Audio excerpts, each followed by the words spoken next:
Do you remember we finished our President series, and in the middle of my series, maybe not even in the middle, I received this book from Carol Crinklepath. You can go over and check her videos out. I'm going to be going back about reading about some of the presidents that we missed. I didn't have the book at the time, but I have it now. Hey, this is Tea Tuesday, hosted by our wonderful friend Patty at Life with Patty. You are welcome to go over and check and see what she posts today and what everyone else in this awesome collaboration posts. It's so fun to see what everyone posts because everybody does something different. I don't know that it's my imagination or if it's really true. It seems like every time I start a video, a train goes by. So then I had to stop and wait for the train. I am drinking, actually this is my second cup. I had a little bit left in the first one with the collagen and the protein in it. And it is a little thicker. So I made some more coffee and stirred it up again, so I'll get it down to the last drop. It's always good. Starting with the first one, and I look back at my videos to see the first one I showed you and talked about was 28th president. So we have 28 of these. I don't know that I'll do, depends on how long it takes to do one. May do a couple at a time, maybe more. We'll see. This one is on Martha Danridge Curtis Washington.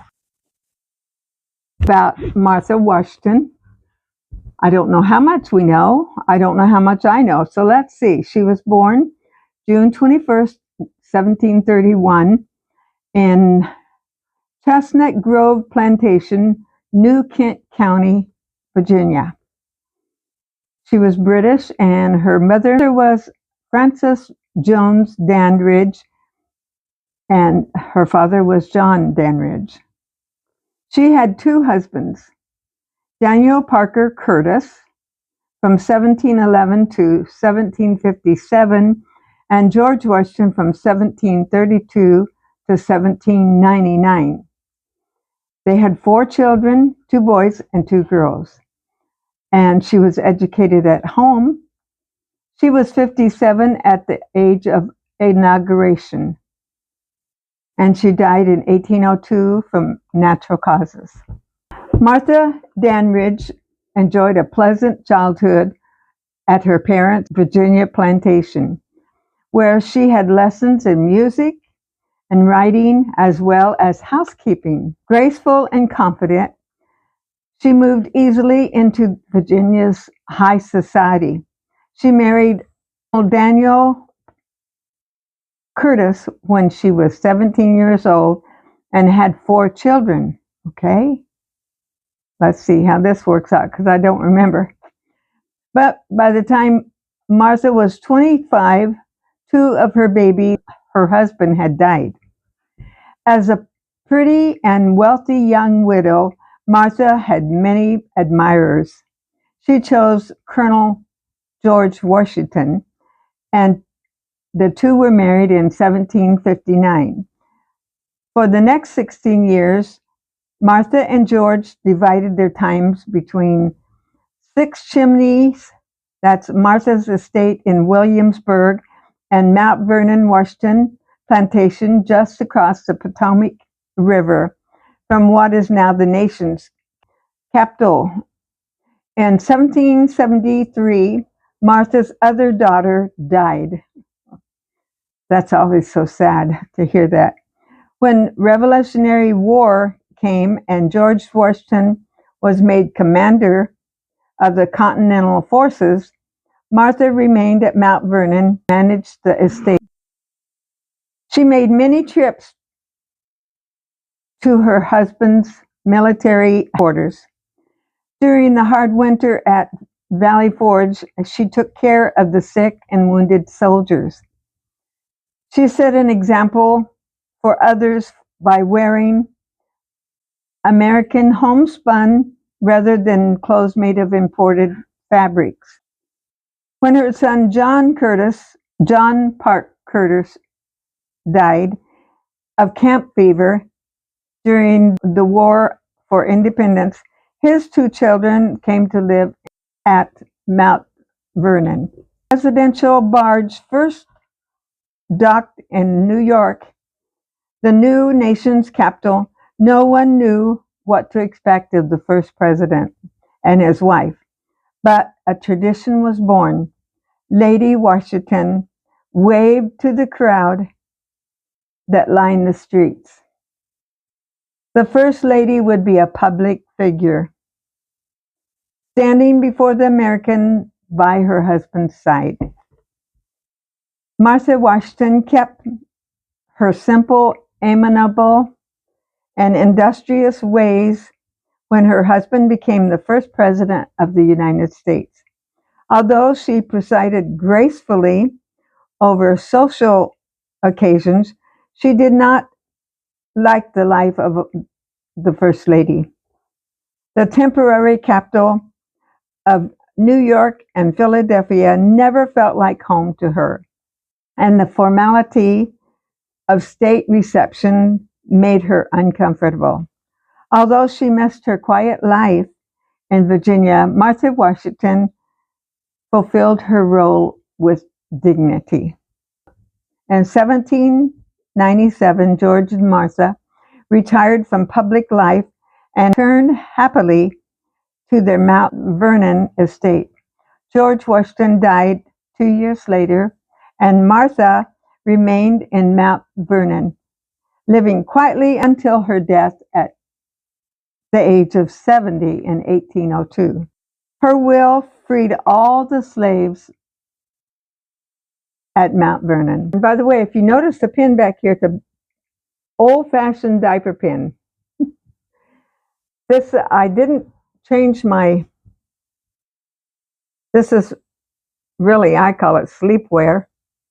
And it has a high neck and I like it, but it's loose. So I pinned it where it wouldn't be cold on my neck. One more. And we'll hope I'm not too long on this one. This is Abigail Smith Adams. What it says about Abigail. Now, you can be sure and go back if you would like and watch the video with the president, where you'll get a little more idea how the president was, if you've forgotten. We already said her name was Abigail Smith Adams, and she served during the term of her husband. He was the second president of the United States. She was born November 23rd in 1744 in Plymouth, Massachusetts. Her mother was Elizabeth Quincy Smith, and the father was William Smith. Her husband, John Adams.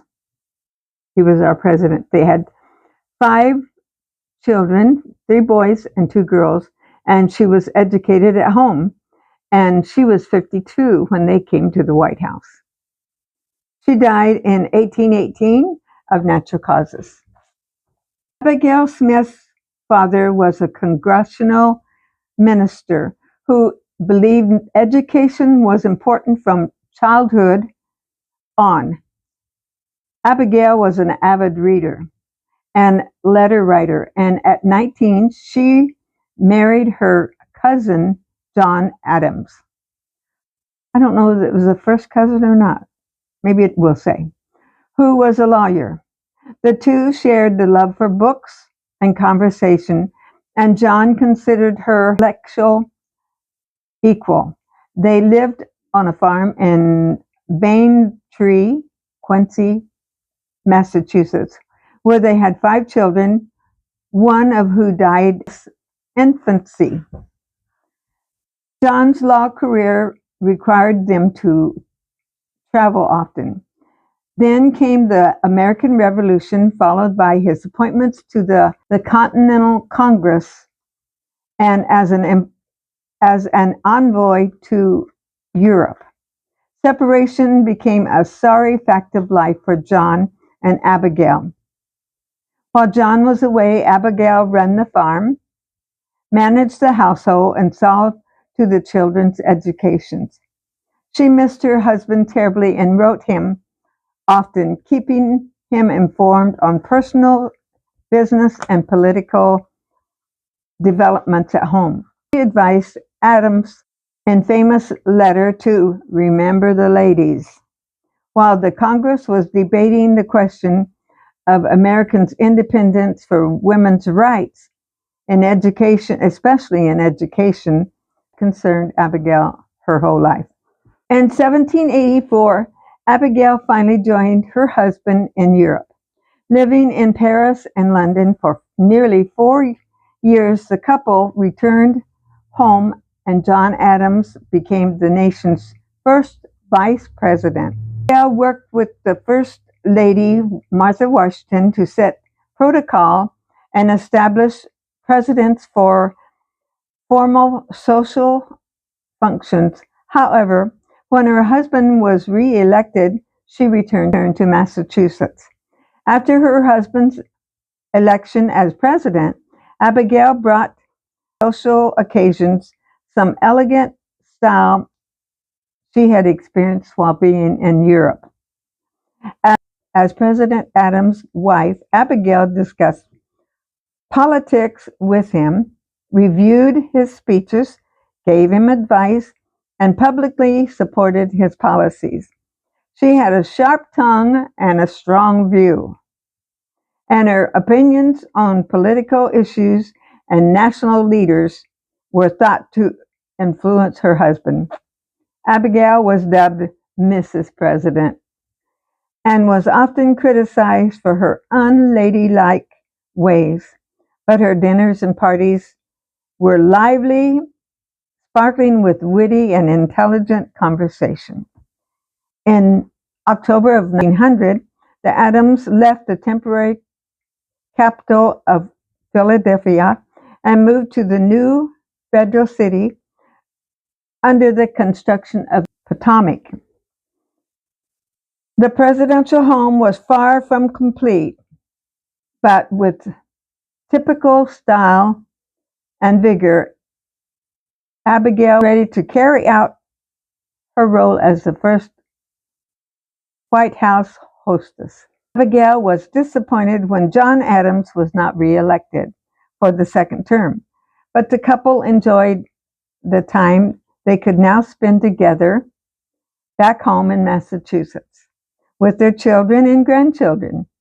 Abigail watched with satisfaction as her son John Quincy advanced his public and political career, not knowing she would be the only woman to be the wife of one president and the mother of another. However, she was cheerful and busy. Abigail was ill for much of the last years and died in 1818, just before her 74th birthday. There you go. I hope you enjoyed that. This is very interesting to me, and I hope it is to you. Go back and watch the President series if you like, and if I could figure out how to put the whole series on, I would. I haven't figured that one out. Maybe I'll look at it a little bit more and learn a little bit more. You know, it's a learning process all along the way.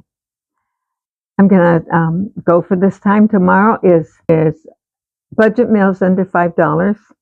And I have not decided, you know, for my budget meal for my Christmas get together with my kids.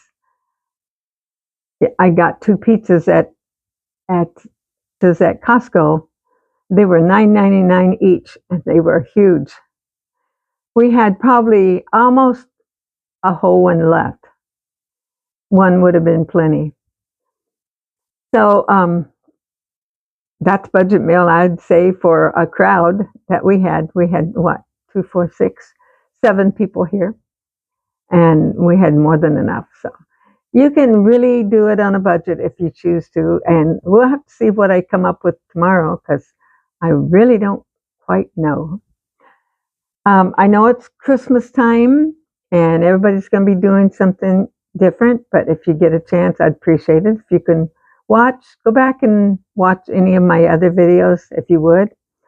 I am 600 view hours away from being 4,000 view hours for this year, and that would make me, then I could be monetized. Not that I think I'm going to get rich. I hear some of the girls that have been on here for years, and sometimes it takes them months to get a check, which I think you have to have accumulated $100 before you get a check. So I don't know how that'll work, but I don't think I'll be getting rich here, but I sure have enjoyed it. And I just pray that God will bless you. And please like, subscribe, comment, and share. Share it if you know somebody that would like what I do. And don't forget, most of all, Jesus loves you. He loves you today, tomorrow. He knows your name. He loves you. God bless you. See you tomorrow.